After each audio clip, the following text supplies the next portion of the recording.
بنی اسرائیل کے دو سگے بھائیوں کے متعلق.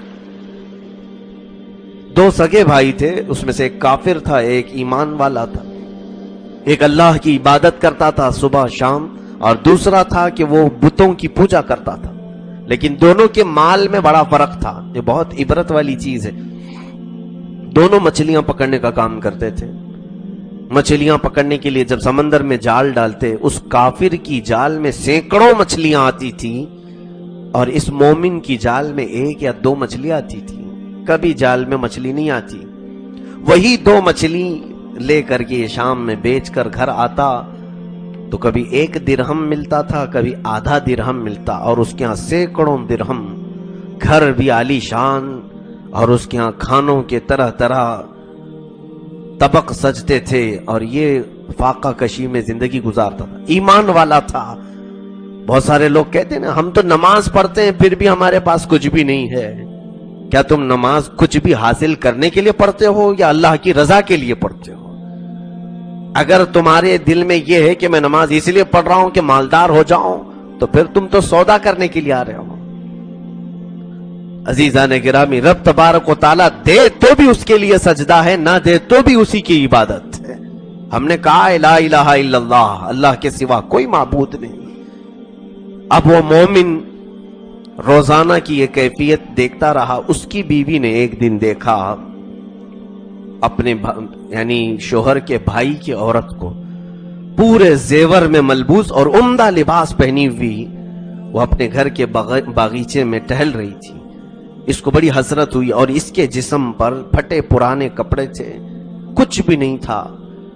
دیکھ کر کے رونے لگی تو اس کی بھائی کی عورت اس کو بلاتی اور کہتی ہے، دیکھ میرے شوہر کے ہاں کتنی خیر برکت ہے، کتنا مال ہے، اس نے مجھے مال میں لاد دیا ہے. جا تیرے شوہر سے بھی کہہ کہ وہ بھی میرے شوہر کے خدا کی ہی عبادت کرے. تیرا شوہر کسی نہ دکھنے والے خدا کی عبادت کرتا ہے، میرا شوہر جن بتوں کی عبادت کرتا ہے انہی بتوں کے سامنے تو بھی جھک، اور تیرے شوہر کو بھی کہے، دیکھ تیرے گھر میں بھی ایسی ہی مال کی بہت زیادہ فراوانی ہوگی. وہ آئی. شام میں جب مومن شوہر اس کا آیا، اس سے کہنے لگی کہ اب یہ فاقہ کشی مجھ سے نہیں ہو سکتی، برداشت نہیں ہو پائے گی.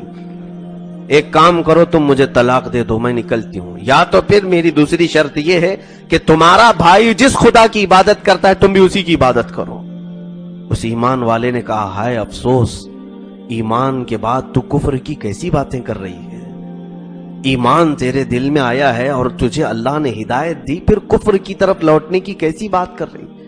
کہا نہیں، وہی حقیقت ہے. دیکھتے نہیں اس کے گھر میں مال کی ریل پیل ایسی ہے کہ وہ سونے میں زیورات میں ملبوس ہیں، ہمارے گھر میں فاقہ پہ فاقہ ہے. اس نے بہت سمجھانے کی کوشش کی مگر وہ عورت نہ سمجھی. آخر میں اس نے ایک وعدہ کیا کہ دیکھ میں کل سے دوسری مزدوری کروں گا، کام کاج کروں گا، کوئی نہ کوئی محنت مزدوری کر کے روزانہ تجھے 2 درہم دے دیا کروں گا، جس سے تو اچھے کپڑے پہن لے اور کھانا پانی جیسا تجھے پسند ہے. وہ عورت راضی ہو گئی. 2 درہم اس زمانے میں کافی تھے، چاندی کے درہم ہوتے تھے. دوسرے دن یہ شخص آیا بنی اسرائیل کا، اسرائیلی مومن تھا. یہ موسیٰ علیہ السلام پر ایمان رکھتا تھا. یہ مزدوری کے لیے پورے شہر میں چکر لگاتا رہا، کوئی اس کو اپنی مزدوری پہ نہیں رکھا، کوئی کام پہ نہیں رکھا کہ نہیں ہمارے پاس کام نہیں. یہ ایمان والوں کی آزمائش. جب کوئی حلال کھانا چاہے تو وہ سخت ترین لمحات سے بھی گزارا جاتا ہے، اور جتنا صبر کرو گے اتنے مقامات بلند ہوتے جائیں گے. یہ ڈھونڈتا رہا، مزدوری کہیں نہیں ملی. ایسے حالات ہم میں سے بہتوں کے ساتھ ہوتے ہیں میرے عزیزوں. ہم نے دیکھا ہے کچھ بچے حرام چھوڑ کر کے آئے، نہیں ہمیں حرام نہیں کھانا ہے، نہ یہ حرام کمانا ہے، تو آئے نمازوں کی پابندی کرنے لگے، سنتوں پر اپنانے لگے. تو جیسے ہی ان کے اندر یہ تبدیلی آئی تو پھر کسی کمپنی نے انہیں جاب بھی نہیں دیا. وہ ادھر ادھر گھومتے رہے. پھر ہمارے پاس آئے، کہا کہ ہم نمازوں کی پابندی کر رہے ہیں آپ کے کہنے سے، داڑھی رکھ لیا لیکن اب کہیں جاب ہی نہیں ملتی. میرے عزیزو، یہی تمہارے صبر کے لمحات ہیں، یہی تمہاری آزمائش کا وقت ہے. تھوڑے دن اور برداشت کر لے جاؤ، پھر میرے مولا کے جو انعامات ہیں وہ تم سنبھال بھی نہیں پاؤ گے. وہ مومن ڈھونڈتا رہا لیکن مزدوری کہیں نہیں ملی. وہ تھک ہار کر کے آیا, عبادت کرنے لگا, وقت گزارا دوپہر سے شام تک. پھر اپنے گھر واپس آیا, بیوی سے کہا کہ ٹھیک ہے میں مزدوری کے لیے نکلا ہوں اور مجھے مزدوری مل گئی. اس نے کہا کہاں ملی ہے؟ کہا بادشاہ کے محل میں مل گئی ہے. کہا پھر اجرت؟ کہا بادشاہ نے کہا 30 دن کے بعد دوں گا, تنخواہ تو 30 دن بعد ملتی ہے, 30 دن کے بعد اجرت دوں گا. بیوی صبر کرنے لگ گئی, ٹھیک ہے 30 دن. یہ 30 دن تک نہیں بلکہ 29 دن تک تلاش کرتا رہا, اسے مزدوری نہیں ملی. ہر دن ادھر ادھر جاتا اور مایوس واپس لوٹتا اور پھر مسجد میں بیٹھ جاتا, رب ذوالجلال کو پکارتا.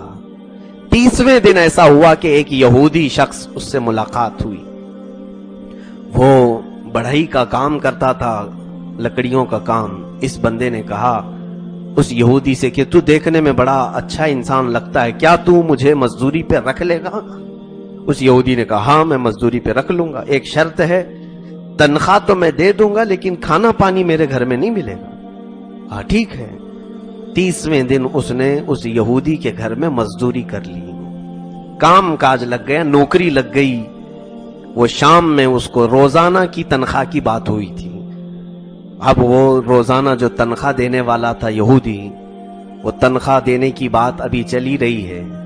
ادھر اس کی بیوی نے 29ویں دن کہہ دیا تھا اپنے شوہر سے کل آخری دن ہے, اگر تم نے پوری مزدوری نہیں لائی تو مجھے طلاق دے دینا, میں اسی خدا کی عبادت کروں گی جس کی عبادت تیرا بھائی کرتا ہے. اس کے لیے بڑی آزمائش تھی, یا تو میری بیوی کافر ہو جائے گی, مجھ سے چھوٹ بھی جائے گی.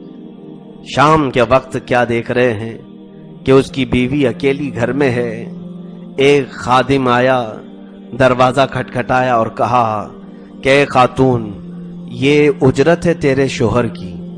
اس عورت نے اٹھایا تو اس میں 29 درہم تھے. 29 درہم تھے. کہا یہ کہاں سے؟ کہا بادشاہ کے ہاں سے آیا ہے, جہاں تیرا شوہر مزدوری کرتا تھا, روزانہ یہی کہہ کر کے جاتا تھا بادشاہ کے ہاں کام کرتا ہوں. 29 درہم ہے. تو اس بیوی نے کہا 29 کیوں؟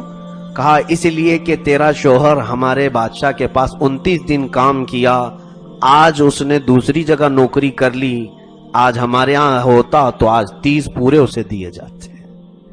اس کی بیوی نے لے لیا, اور جیسے ہی اس کا شوہر آدھا درہم لے کر کے یہودی کے پاس آیا, اس عورت نے کیا کیا تھا, اس میں سے 1 درہم لے کر بازار گئی تھی. الگ قسم کے درہم لگ رہے تھے. 1 درہم لے کر کے وہ بازار گئی. سنار نے دیکھا, کہا یہ بہت ہی انمول درہم ہے, مجھے یہ 1 درہم تو 1000 درہم کے بدلے بیچتے. اس عورت نے صرف اس میں سے 1 درہم بیچا اور بدلے میں سنار سے 1000 درہم لے کر آئی. گھر میں سب سج گیا ہے. شوہر رات میں آیا, بیوی ڈانٹنے لگتی ہے, ایک کام پر جمے نہیں رہتے ہو, جس بادشاہ کے پاس تم کام کر رہے تھے اس کے پاس سے کام چھوڑ کر کے دوسرے یہودی کے پاس کیوں جوائن کر لیا؟ اس نے کہا یہ کون بتایا تجھے؟ کہا اسی بادشاہ کے پاس سے ایک خادم آیا تھا جہاں تم مزدوری کرتے تھے, اس نے 29 درہم دیے جس میں سے 1 درہم کی قیمت 1000 کی برابر ہے, اور تم نے آج سنا ہے کہ نوکری دوسری طرف کر لی. یہ چیخ مار کر کے بے ہوش ہو گیا اور کہا میرا مولا صبر کا امتحان لیتا ہے اور پھر جب عطا کرتا ہے تو بے حساب عطا کرتا ہے. میرے عزیزو, یہاں پر رب ذوالجلال آزمائشوں میں ڈالے گا ضرور, تمہارے ایمان کا امتحان ہے, تمہارے صبر کا امتحان.